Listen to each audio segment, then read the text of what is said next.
கலைமாமணி விக்ரமன் அவர்களின் நந்திபுரத்து நாயகி. அத்தியாயம் 13. காளிக்கு பலிகொடு.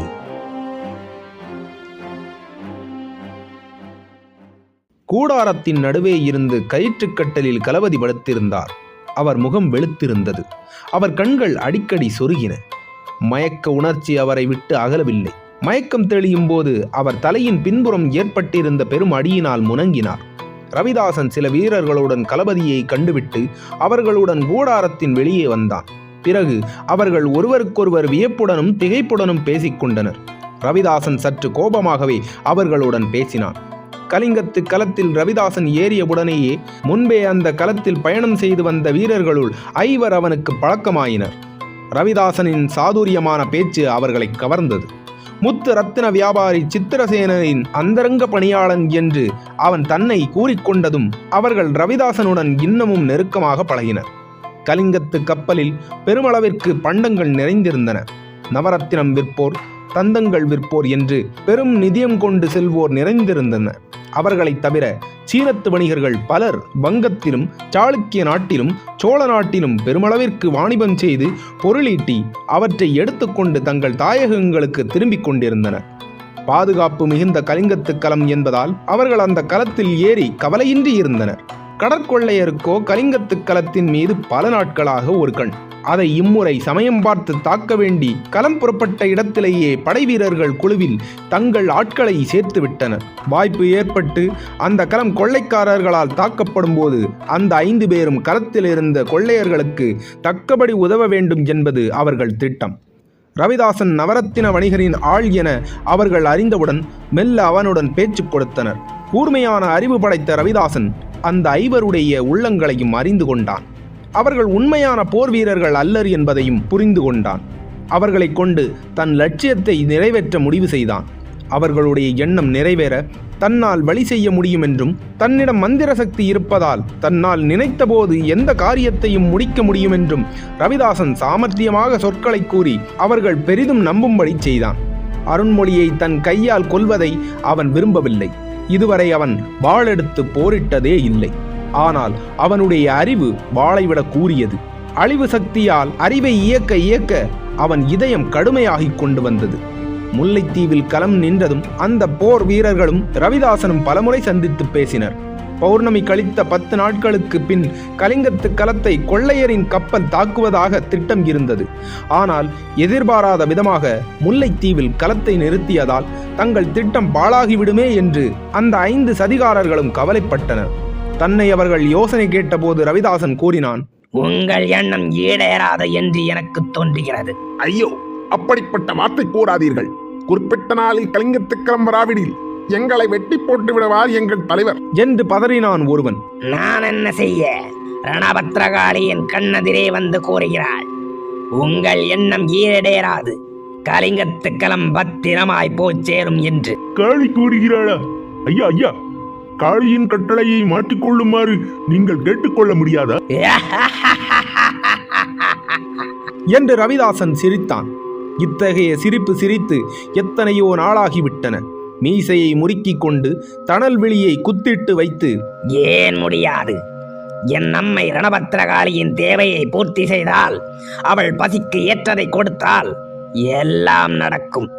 இந்த கலிங்கத்து களம், இதில் உள்ள பண்டங்கள் யாவும் உங்கள் தலைவனுக்கு கிடைக்கும். காளியின் பசியா? அதற்கு என்ன செய்ய வேண்டும் சுவாமி? கூறுங்கள், உடனே செய்கிறோம். எங்களில் ஒருவரின் தலையை வெட்டி கொடுக்கவா? ரவிதாசன் மேலும் பயங்கரமாக நகைத்து, உங்கள் தலையா? சே, அறிவாற்றலற்ற தலையை தேவமாதா விரும்ப மாட்டாள்.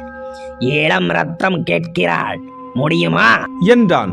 அவர்களிடையே மௌனம் நிலவியது. ஒருவன் கூறினான், இந்த தீவிலிருந்து ஒரு வாலிபனை பிடித்து வருவோம். கூடாது. இத்தீவின் வாலிபன் என்றால் இந்த தீவிற்குத்தான் பலன் கிடைக்கும். பிறகு கலிங்கத்து களத்தில் என்று ஓர் இளம் தலை தேவை. அங்கலட்சணத்துடன் கூடிய இளைஞனின் குருதி தேவை. ரவிதாசனின் குரல் பயங்கர மிகுந்திருந்தது. மற்றவர்கள் மறுமொழி கூற இயலாத விழித்தனர். முட்டாள்களே, உங்களிடம் உங்கள் தலைவர் மாபெரும் பணியை ஒப்படைத்திருக்கிறாரே. பௌர்ணமி கழித்து 10 நாட்களுக்குள் களத்தை கொண்டு வருமாறு கட்டளையிட்டிருக்கிறாரே. எப்படி செய்வீர்? உடல் வலிமை மட்டும் போதாது, மூளை வேலை செய்ய வேண்டும். மீண்டும் மௌனம் நிலவியது. பிழைத்து பொங்கல். உங்களிடம் பழகியதற்காக நான் ஆளை காட்டுகிறேன். ஆனால் அவசரப்படாமல் செயலாற்ற வேண்டும். துளி தவறினாலும் காளி தேவிக்கு நம் எல்லோருடைய தலைகளும் பறி போய்விடும். அந்த சதிகாரர்கள் காளி பக்தர்கள் ரவிதாசன் சொல் கேட்டு நடுங்கினர். அவர் கூறுவது போல் கவனத்தோடு நடப்பதாக கூறினர். அவர்களை அவன் மறைவான இடத்திற்கு அழைத்துச் சென்று பலிக்கு ஏற்றவரின் பெயரை கூறினான். ஹா என்று அந்த கொடியவர்கள் அஞ்சு அலறினர். உங்கள் எஜமானர் ஐயா! சத்தம் போடாதீர்கள். அவர் உண்மை வணிகர் அல்லர். சோழ நாட்டில் பெரும் கொலை ஒன்றை செய்துவிட்டு தப்பி ஓடி வந்திருக்கிறார். அவரை பலியிடுவது தவறில்லை. மரக்கலம் நடுக்கடலில் சென்று கொண்டிருக்கும் போது சைகை செய்கிறேன், தீர்த்து விடுங்கள். இந்த செய்தியை யாருக்காவது வெளியிட்டீர்களோ காரியம் கெட்டுவிடும் என்று எச்சரித்தான். அங்கோ களபதி மூச்சை தெளிந்து விழித்தவுடன் அவர் கூறிய வார்த்தை சித்திரசேனன் என்பதுதான்.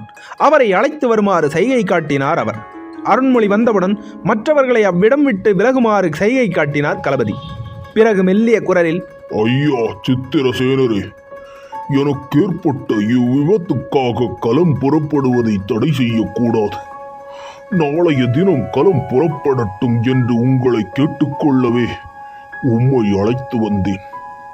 என்னால் நின்று கட்டளையிட்டு களம் ஓடுவதை கவனிக்க இயலாது.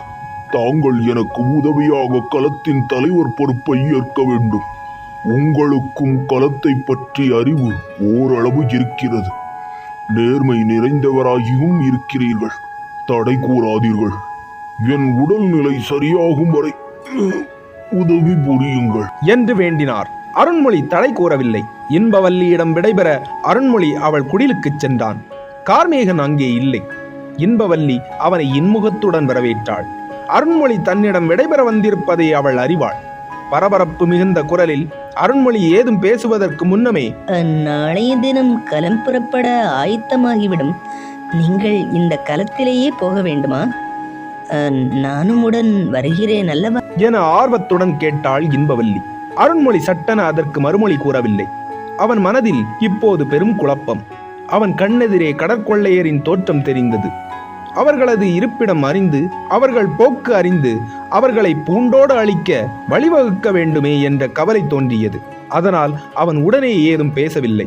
இந்த சில நாட்களின் அனுபவத்தை எண்ணி பார்க்கும்போது அங்கு தன்னை பற்றியே ஆராயும் அளவுக்கு வேதனை தோன்றியது. நான் புறப்பட்டது எங்கே? வந்தது எங்கே?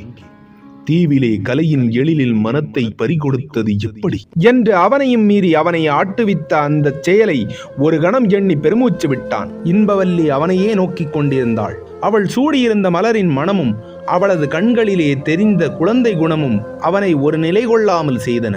நாளைய தினம் களம் கிளம்புவதும் நீங்கள் கிளம்புவதும் உண்மைதானே? வேதனையுடன் மீண்டும் இன்பவல்லி கேட்டாள். அருண்மொழி சற்று மௌனமாக இருந்தான். பிறகு நெஞ்சிலிருந்து சொற்களை மெல்ல வரவழைத்து ஆம் என்றான். நானும் உடன் கிளம்புவதற்கு வேண்டிய ஆயத்தம் செய்யட்டுமா? அருண்மொழி மெல்ல சிரித்தான். பிறகு தொண்டையை கனைத்து, இன்பவல்லி, நான் சொல்வதை கவனமாக கேள். இப்போது நான் எங்கெங்கு செல்கிறேன் என்று கூற முடியாது. சீன நாடு வரை செல்ல நான் உத்தேசித்திருக்கிறேன். அங்கெல்லாம் உன்னையும் அழைத்துச் செல்ல இயலுமா? நான் சோழ நாடு திரும்பும் போது இங்கு மீண்டும் வருவேன். உன்னையும் உன் தந்தையையும் அழைத்துச் செல்வேன். உன் வரவால் சோழ நாட்டில் நாட்டியக்கலை புத்துணர்வடையும் என்று அவன் கூறிக்கொண்டே போகும்போது இன்பவல்லி விம்மினாள். அவள் கண்களில் பாண்டி நாட்டு முத்தை போன்று நீர்த்துளிகள் கோர்த்து நின்றன. அருண்மொழி அவள் கண்களை துடைத்து, இன்பவல்லி, நீ கூட அழலாமா? சாதாரண பெண்ணல்லவே நீ? இந்த 3 நாள் மாறுதலால் இதையும் நோக விடலாமா என்று தேற்றினான். 3 நாட்களா? 3 யுகங்களாக அல்லவா நான் காத்திருக்கிறேன் என்று இன்பவல்லி விம்மினாள். அருண்மொழி பேசவில்லை. பிறகு, இன்பவல்லி, நான் வாக்குப்படி நடப்பவன். கொடுத்த வாக்கை மீறியதும் இல்லை. என்னை நம்பலாம். விரைந்து திரும்புவேன். உன்னை அழைத்துச் செல்வேன் என்று கூறி அவன் கை விரல்களின் மென்மையை மெல்ல உணர்ந்தான். இன்பவல்லி தன் கூந்தலிலிருந்து மலர் ஒன்றை எடுத்து அவனிடம் நீட்டி, இந்த மலரை நீங்கள் அடையாளமாக வைத்திருங்கள். வாடி போனாலும் மனம் மாறாத மலர் இது என்றாள். கள்ளங்கபடமற்ற அவளது உள்ளத்தைக் கண்டு வியந்த அவனுக்கு மேலும் அவள் மீது மதிப்பு அதிகமாகியது. இன்பவல்லி, இந்த தீவில் தினமும் காலையில் கீழ் திசையில் கதிரவன் தோன்றுவது எவ்வளவு நிச்சயமோ அவ்வளவு நிச்சயம் நான் விரைந்து திரும்புவதும் உன்னை அழைத்துச் செல்வதும். அதற்கு சாட்சியாக இதோ இந்த அடையாளத்தை வைத்துக்கொள் என்று இரத்தினக்கல் ஒன்றை நீட்டினான். மதியொளியில் அந்த இரத்தினக்கல்லின் செந்நிறம் கண்ணை பறித்தது. அந்த ஒளி அருண்மொழியின் முக ஒளியை ஒத்திருந்தது. கண்களின் ஜொலிப்பை நிகர்த்திருந்தது. மேனி அழகுடன் போட்டியிட்டது. அவன் குணத்துக்கே நிகராக இருந்தது. இன்பவல்லி அதை மார்பிலே அணைத்துக் கொண்டாள். கலிங்கத்து கலம் முல்லைத்தீவினின்று புறப்பட்டது. தீவின் கரையிலே தீவின் மக்கள் குழுமியிருந்து கையசைத்து வழியனுப்பினர். கலத்தின் மேல் தளத்தில் அருண்மொழி கலவதிக்கு பதிலாக கட்டளைகளை இட்ட வண்ணம் நிற்பதை ரவிதாசன் கண்டதும் திடுக்கிட்டான். அவன் அருகே கலத்தின் மெய்க்காவல் வீரர்கள் இருந்தனர். அருண்மொழியின் கண்கள் கரையில் யாரையோ தேடின. அதோ இன்பவல்லி அதே பாறையின் மீது நின்று கொண்டு கையை அசைக்கிறாள். கூவுவாய் குயிலே, குமரன் வர கூவுவாய் குயிலே. அவள் மிளற்றிய அந்த மெல்லிய இசை மிதந்து வந்து அருண்மொழியின் செவிகளில் விழுந்தது. கலிங்கத்து கலம் மெல்ல மெல்ல நகர்ந்தது. தீவின் சோலைகள் மறைந்தன. கோடு போன்ற தோற்றமும் மறைந்து எங்கும் கருநீலக் கடலின் தோற்றமே சூழ்ந்திருந்தது. அருண்மொழியின் கண்களிலே நீர் தழும்பியது. தொலைவில் நின்று ரவிதாசன் தன்னை கவனிப்பதறிந்து கண்களை துடைத்துக் கொண்டான் அருண்மொழி.